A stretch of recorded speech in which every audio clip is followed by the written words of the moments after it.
Vediamo come funziona la divisione in parti di una linea.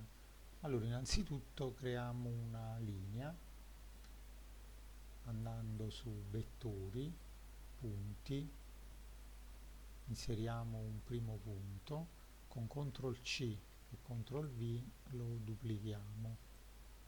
Creiamo un number slider di valore pari a 10, quindi doppio clic, 10, invio. Colleghiamo alla Y e colleghiamolo anche alla X e alla Y di quest'altro punto per fare in modo che la linea non sia sovrapposta ai due assi, perché altrimenti si vedrebbe male questa linea.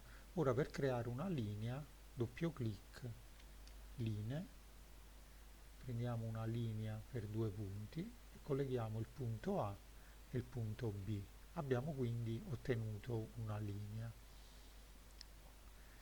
Nella sezione curve division abbiamo varie modalità con le quali si può dividere una curva. Prendiamo il primo parametro, divide curve, poniamolo qui. Colleghiamo la linea con il parametro curva e vediamo che immediatamente la curva viene divisa in 10 parti, perché molti dei componenti di Grasshopper hanno già memorizzato all'interno un valore, quindi andando su count, passando il mouse su questa scritta, leggiamo un valore pari a 10. Ovviamente se noi vogliamo un valore che possa cambiare, dobbiamo inserire un number slider, ad esempio metto 30, lo collego a questo elemento e ora posso cambiare il numero di divisioni di curve come voglio. Un altro modo per dividere una curva è attraverso il parametro, quindi andiamo sempre su division, divide length, quindi dividi secondo una lunghezza. Colleghiamo la linea a questo elemento, quindi che vuole la curva, e colleghiamo lo slider a questa linea. Questa linea è lunga 10 metri, 10 millimetri, e la suddivisione ora è per una lunghezza di 4.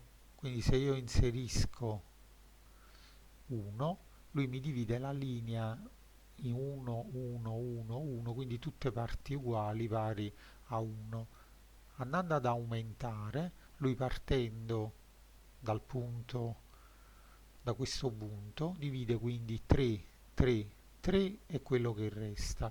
Ovviamente se io do una lunghezza tale che lui non riesce a dividere la curva, perché se la curva è lunga 10 e io gli do un valore superiore a 10, ovviamente lui non riesce a riportare nessun tipo di